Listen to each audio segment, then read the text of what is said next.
Good morning બીજી public. હું ગૌતમ પટેલ ફરીવાર સ્વાગત કરું છું તમારું આજના નવા વિડીયોમાં. તો ફાઇનલી ગાઈસ મોર્નિંગ થઈ ગયું છે, ટાઈમ થઈ ગયા છે 9:20. તો નાહી ધોઈને રેડી થઈ ગયો છું અને ફાઇનલી આપણે જે મકાન શિફ્ટ કર્યું હતું ત્યાં 1 મહિના પછી અને એક નવી શરૂઆત કરીએ છીએ. અને ભાઈ એક તકલીફ એ થઈ ગઈ છે કે ભાઈ મારો જે બિઝનેસ હતો એ એકદમ જ ઊભો રહી ગયો છે. કોઈ ગ્રોથ નથી, કોઈ ઓર્ડર નથી, કાંઈ નથી. બટ હવે પાછી જર્ની સ્ટાર્ટ કરવી પડશે. કઈ રીતના ગ્રોથમાં લાવવું, કઈ રીતના કામ કરવું, શું સેક્રિફાઈસ કરવા, બધું જ એવું હતું કે ભાઈ બહુ જ એટલે કામ હાલતું નહોતું. બધા પ્રયાસ કર્યા તો મગજ થોડુંક ટેન્શનમાં હતું ને ઓફ મૂડમાં હતું. તો વિચાર એવો કર્યો કે ભાઈ કંઈક દરિયા કિનારે જઈએ અને થોડુંક હળવાશ મળે અને કંઈક નવી ઉર્જા મળે. તો સુરતમાં નવું ડુમ્મસ બીચ અત્યારે રિનોવેટ થયું છે, ત્યાં એક્સપ્લોર કર્યા જેવું છે. મરીન ડ્રાઈવ બનાવેલી છે, એવું બધું અલગ અલગ વસ્તુ બનાવેલી. વિડીયો બહુ જોયા, કાલે રાતના વિડીયો જોતો હતો તો મેં વિચાર એવો કર્યો કે કાંઈ નહીં, તો મોર્નિંગમાં અત્યારે ભાઈ નાઈ ધોઈને રેડી થઈ ગયો છું, મારી વાઈફ રેડી થાય અને ભાઈ નીકળીએ અને એક્સપ્લોર કરાવીએ ડુમ્મસ બીચ. પહોંચી ગયા છીએ ડુમ્મસ બીચ પર. અને ભાઈ ડેવલપમેન્ટની વાત કરું તો બહુ જ સરસ રીતે ડેવલપ કરેલું છે. અને ભાઈ જ્યાં તો ગ્રીનરી અને છોડ વાવેલા છે હજી તો, પણ થોડોક ટાઈમ લાગશે લીલુંછમ થતા. બાકી જો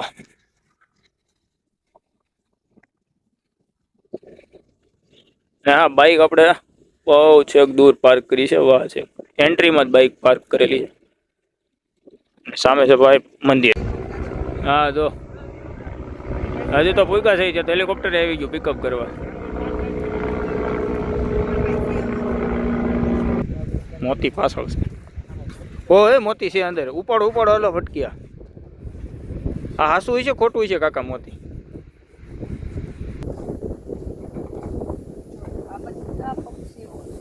એ ડુમ્મસમાં આવે છે. જો ભાઈ આ ટોટલિંગ એ પક્ષીઓના જે અહીંયા ફોટા છે જે ખુદ ડુમ્મસમાં જોવા મળે છે. ઓલરાઈટ, ઓલા તો એક નજારો બતાવું એ જે આપણે હજીરા પોર્ટ કહેવાય ને, હજીરા પોર્ટ હવે અહીંથી ક્લીન મળ્યું છે દેખાવ તો. પેલા હજીરા પોર્ટ આપણે બતાવીએ અહીંથી ઝૂમ કરીને. ને આવડું આખું હજીરા પોર્ટ ભાઈ. ખાલી આપણને જોવામાં એમ લાગે બહુ નાનું છે, પણ આઈ થિંક જ્યાં સુધી નજર જાય ત્યાં સુધી દેખાય છે. એટલે બહુ મોટું પોર્ટ છે આપણે સુરતનું.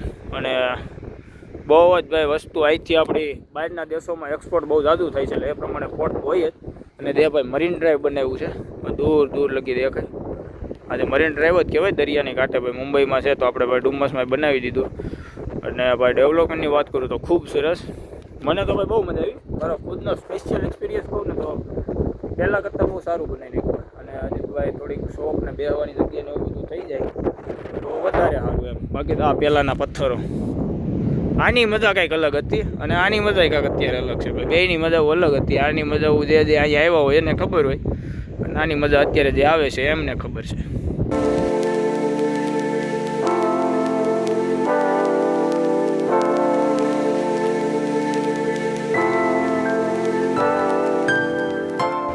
ફાઇનલી ગુજરાતી ભાષામાં કહેવાય છે કે ભાઈ પાણીની ભરતી મળી જાય એટલે ઓટ મળી જાય ધીમે ધીમે. જેમ જેમ બપોર થાય, અત્યારે ટાઈમ થઈ ગયો છે 12:21. તો ધીમે ધીમે પાણીની ઓટ મળી જવા. એટલે કે જે પણ લોકો ડુમ્મસ ફરવા આવતા હોય ને એને હું એ કહેવા માંગીશ કે બપોર પછી આવજો. કેમ કે અમે અત્યારે હવે રહ્યા ને પાણી ક્યાંનું ક્યાં હતું, અત્યારે હવે નજીક આવે છે. અને આ જે ખૂબસૂરત મંદિર જે અહીંથી મસ્ત દેખાય છે, પણ થોડુંક હજી હાઈટ ઉપર લઈ લીધું ને પથ્થર ઉપર તો ઓર ખૂબસૂરત દેખાય. બાકી એક નંબર, રખડવાની મજા આવે છે અહીંયા. તડકો લાગતો નથી કેમ કે ઠંડો પવન દરિયા કાંઠે લાગ્યા કરે.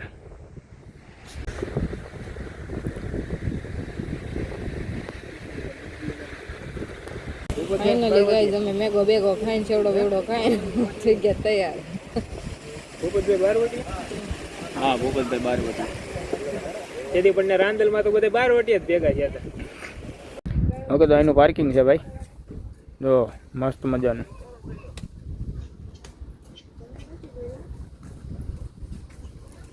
અને અહીંયા ડેવલપ થયેલો આખો એરિયો. તો અહીંથી જઈએ અને બહુ જ તડકો લાગે છે. બપોરના 2 વાગી ગયા. હવે પછી ફરી વાર આવશું ક્યારેક સાંજ ટાણે, તો સનસેટ પણ એન્જોય થઈ જાય અને રખડાય હોતું થોડુંક.